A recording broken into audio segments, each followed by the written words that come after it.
شرح سود میں مسلسل تیسری مرتبہ کمی، اسٹیٹ بینک نے مانیٹری پالیسی کا اعلان کر دیا۔ مرکزی بینک نے شرح سود میں 2% کمی کر دی۔ شرح سود 19.5% سے کم ہو کر 17.5% ہو گئی۔ وزیر اعظم کا پالیسی ریٹ میں 2% کمی کا خیر مقدم، کہا پالیسی ریٹ میں کمی ملکی معیشت کے لیے خوش آئند ہے۔ معیشت پر سرمایہ کاروں کا اعتماد بڑھے گا، امید ہے آنے والے مہینوں میں افراط زر میں مزید کمی ہوگی۔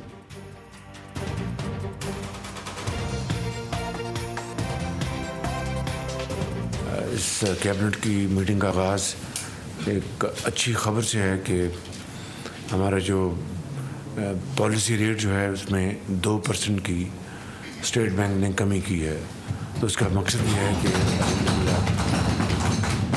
19.5% سے کم ہو کے تو 17.5% پہ آ گیا۔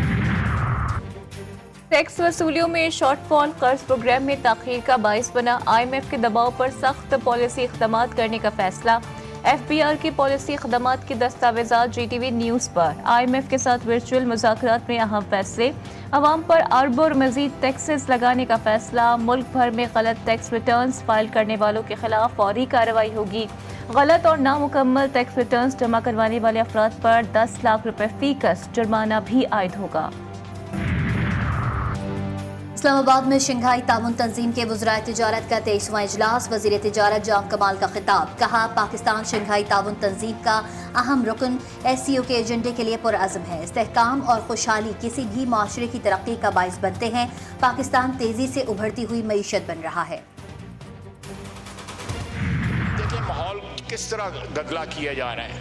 آج سی ایم کے پی کا بیان آیا ہے کہ ہم خود جو ہے افغانستان سے مذاکرات کریں گے۔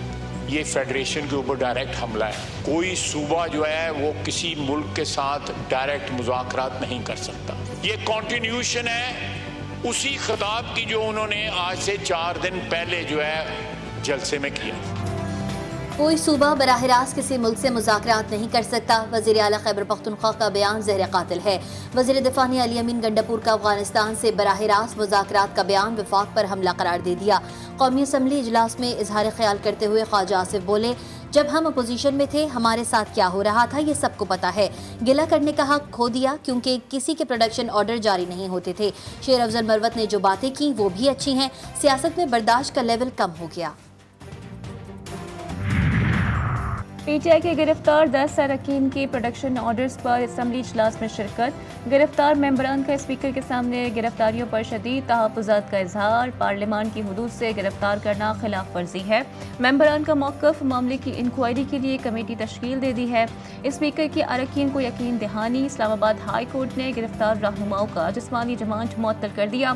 اسپیشل ڈویژن بینچ ریمانڈ کے خلاف درخواست کو کل دیکھے گا۔ آج کا سوچو بھی نہیں، یہ پاسبل ہی نہیں ہے۔ عوام کے خلاف ہم نہیں جا سکتے۔ جو عوام کی آواز کے خلاف اٹھے گا آپ نے پہلے دیکھیں گے کہ اس سے حالات خراب ہو جاتے ہیں۔ اگر آپ نے بہتری کی طرف جانا ہے آپ نے لوگوں کی آواز کو سننا ہے۔ خیبر پختونخوا میں گورنر راج کے نفاذ کا امکان مسترد، علی امین گنڈاپور کے بیان پر معافی کی ضرورت نہیں۔ Chairman P T I barrister Gohar کی میڈیا سے گفتگو، کہا ہمارے M N A Saadullah Baloch کو گھر سے اٹھایا گیا، اسپیکر کے سامنے معاملہ اٹھاؤں گا، کوشش کریں گے تناؤ سختیاں کم ہو، حالات بہتری کی طرف جائیں۔ شیر افضل مروت نے اپنی گرفتاری کو اغوا قرار دے دیا، کہا میرے خلاف کوئی کیس نہیں تھا، ہمیں زبردستی لے کر گئے تھانے میں۔ پولیس والوں کی یہی کوشش تھی کہ ساری رات ہم جاگتے رہیں۔ پی ٹی آئی رہنما علی محمد خان بولے، پارلیمنٹ میں جو واقعہ ہوا اس کی تحقیقات بہت ضروری ہیں۔ سیاست میں گرفتاریاں اور جیلیں ہوتی ہیں لیکن اس انداز میں کچھ نہیں ہوتا۔ سر مجھ سے دور رہیں سر، ڈیمانڈ آ رہی ہے میں لیڈر آف دی اپوزیشن کو جب بھی ماروں سر۔ آپ ڈرا رہے ہیں کہ ہمیں آپ کو کووڈ ہے؟ سر مجھ سے دور رہیں۔